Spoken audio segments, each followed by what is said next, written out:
A dead man is flying through flak. An 88mm shell fragment tears through the engine compartment and slices the oil line clean in two. The Rolls-Royce Merlin is bleeding out. Without oil, it has maybe 90 seconds before it seizes solid. After that, the propeller becomes a 400-pound anchor, and the P-51 Mustang stops being a fighter. It becomes a falling brick. Carr has one choice. He yanks the canopy back, rolls the dying Mustang inverted, and drops into the frozen Czechoslovakian sky. At 8,000 feet, the parachute snaps open. Beneath him, enemy territory stretches in every direction, 200 miles behind German lines. No radio, no food, no water, no weapon except a .45 pistol with 7 rounds. It's November in Central Europe. At night, the temperature falls below freezing. The math is unforgiving. American pilots shot down over occupied territory have a 23% chance of making it home.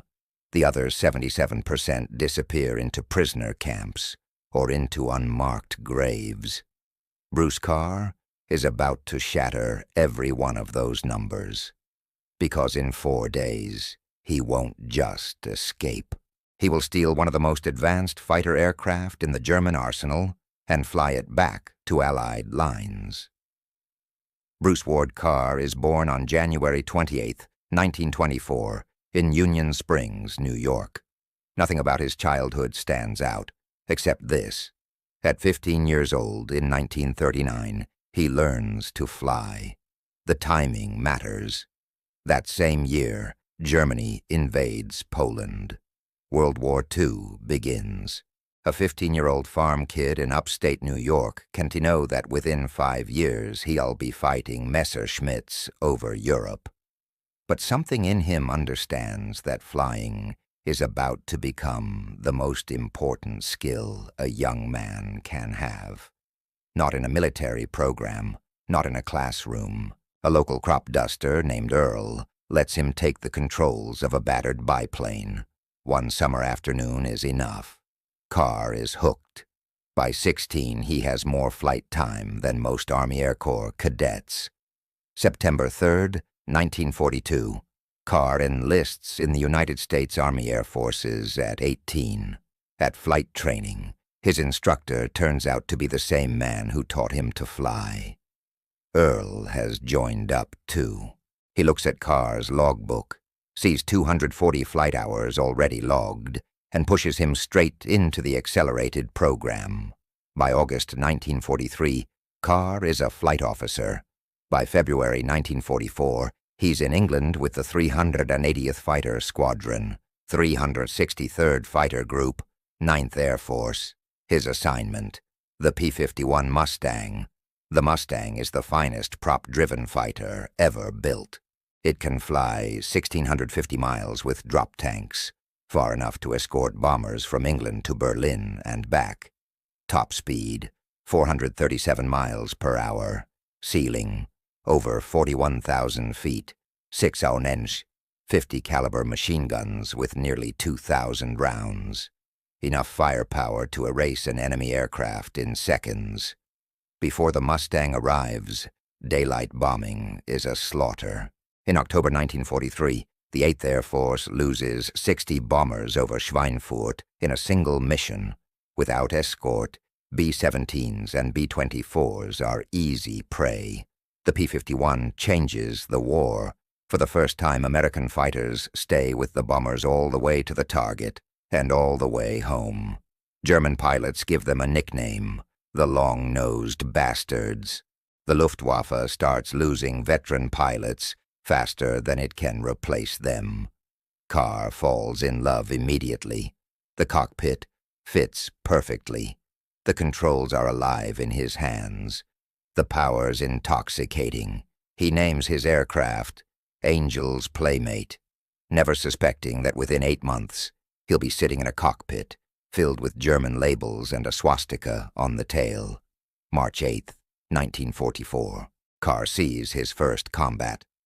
A Messerschmitt, Bf-109 appears over Germany. Carr dives after it. The German pilot hugs the treetops. Carr follows, skimming forests at over 400 miles per hour for 40 miles. He fires, misses, fires again. One round clips the Messerschmitt's wing. The German pilot panics. He pulls up and ejects, but he's too low. The parachute never fully opens. The pilot hits the ground at 60 miles per hour. The Bf-109 smashes into a hillside. Carr flies home expecting praise. Instead, his commanding officer calls him in. "Carr, that was the most reckless flying I've ever seen. You nearly killed yourself. You're being transferred." The kill doesn't count. Technically, Carr didn't shoot the aircraft down. The pilot killed himself trying to escape. It's the first warning sign. Bruce Carr doesn't think like other pilots. Where others see danger, he sees possibility. Carr returns to base, expecting praise. Instead, his commanding officer summons him into the office. "Carr, that was the most over-aggressive flying I've ever seen. You nearly killed yourself chasing that German into the trees. You're being transferred." The victory doesn't count. On paper, Carr didn't shoot the Messerschmitt down. The pilot killed himself trying to escape. But the incident reveals something important. Bruce Carr doesn't see danger the way other pilots do. Where they see recklessness, he sees opportunity. Where they see limits, he sees suggestions. May 1944, Carr transfers to the 353rd Fighter Squadron, 354th Fighter Group, the Pioneer Mustang Group, the first American unit in Europe to fly the P-51 in combat. These are the best Mustang pilots in the war. Carr doesn't just belong here, he thrives. June 17th, 1944, 11 days after D-Day. Carr scores his first official kill, sharing credit for an FW-190 destroyed over Normandy. 2 months later, he's promoted to second lieutenant. September 12th, 1944. Carr's flight strafes a German airfield, shredding Junkers Ju-88 bombers on the ground. On the way home, they spot 30 FW-190s flying 2,000 feet below them. Carr doesn't hesitate. He dives. 3 minutes later, 3 German fighters are burning their way into the ground. When Carr's wingman takes damage, Carr breaks off and escorts him safely back to Allied territory, passing up more kills to save a fellow pilot. The Silver Star, America's second highest award for valor in combat. October 29th, 1944. Carr downs 2 Bf-109s over Germany. His confirmed tally reaches 7.5 victories. He is officially an ace. 4 days later, the streak ends. November 2nd, 1944. Carr slams into frozen Czechoslovakian soil. The landing is brutal. His ankle twists hard, badly sprained. He drags the parachute into the trees and buries the silk under leaves and dirt. The Germans will come. They always do. He has maybe 20 minutes. Carr knows the airfield he just attacked lies about 5 miles north. He knows German patrols will assume he's heading south or west, back toward Allied lines. And he knows survival now depends on doing the exact opposite of what they expect. He turns north, toward the enemy. The logic is simple and deadly. The Germans will search outward, convinced he's running away. They won't expect him to move closer to their base. And if Carr is going to live, he needs supplies, food, water, maybe a weapon. The airfield has all of it.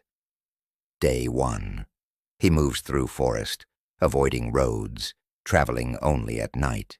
His flight suit offers almost no protection from the cold. Every step sends pain through his ankle. He hasn't eaten in 18 hours. Day 2. He finds a stream and drinks. The water is so cold it numbs his throat. A German patrol passes 200 yards away. Carr lies flat in a ditch for 2 hours, unmoving, until they're gone. Day 3. Hunger becomes agony. His body burns thousands of calories just to stay warm. He's consumed nothing. Muscle begins to break down to keep him alive. By nightfall, Carr reaches a conclusion. Tomorrow he will surrender. Carr knows what surrender means. The Luftwaffe treats captured pilots differently than the Wehrmacht or the SS. Aviators follow a code. They respect other flyers, even enemy ones. Carr has spoken to men who've been held at Stalag Luftwaffe. They describe it as dull but survivable.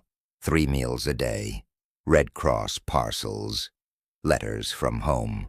A prison camp is still better than freezing to death alone in a forest. Day 4, late afternoon. Carr reaches the edge of a German airfield. He settles into a tree line overlooking the eastern perimeter. Through bare branches, he sees hangars, fuel trucks, parked aircraft, mostly Bf-109s. The plan is simple. At first light, he'll walk to the main gate with his hands raised. Then darkness falls, and Carr notices something.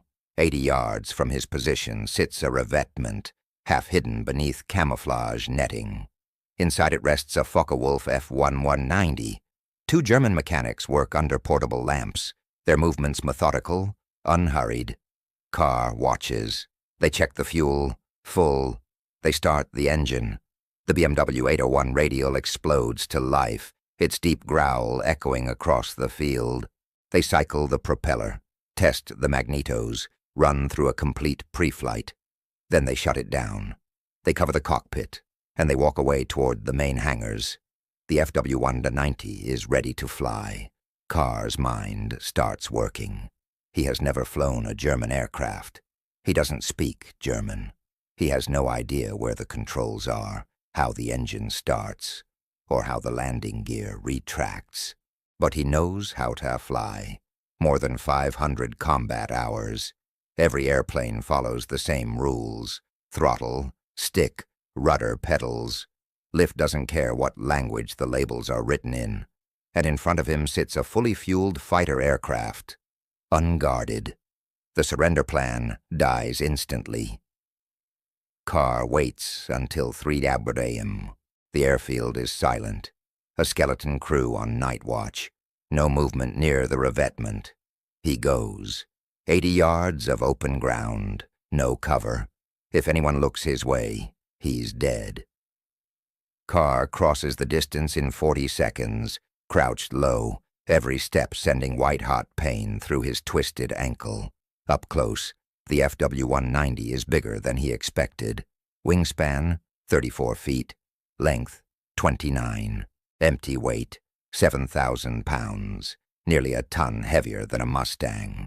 The cockpit sits high, shielded by thick armored glass. The massive BMW 801 dominates the nose, a 14-cylinder, air-cooled radial pushing 1,700 horsepower. This is Germany's premier fighter. Carr climbs onto the wing. The canopy isn't locked. He slides it back and drops into the cockpit. The first thing he realizes is immediate and absolute. He can't read a single thing. Every label is in German, every gauge, every switch. Gothic script he can't read. The second realization comes fast. The cockpit is tighter than a Mustang's. His knees press hard against the instrument panel. The stick fits his right hand. Throttle on the left. Some things are universal. Carr checks the sky. About 4 hours until sunrise. He uses all of them. He traces wiring with his fingers, matches gauges by position. Airspeed, top left.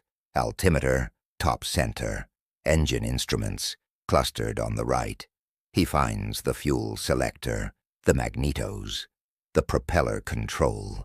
Now the problem that matters, the starter. On the right side of the cockpit, he finds a T-shaped handle with German lettering. One word looks familiar, starter. He pulls it. Nothing. He pushes it. A rising mechanical whine fills the cockpit. An inertia starter spins up like a wound spring. Carr waits. 10 seconds. 20. Then he pulls the handle again. The BMW 801 coughs, catches, and detonates into life. The sound is thunderous, violent, impossible to hide.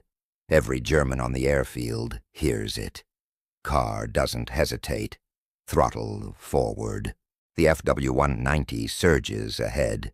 The tail lifts almost instantly, nose heavy, eager, aggressive. Through the gray pre-dawn haze, Carr aims straight between two hangars as ground crews spill out, shouting, pointing.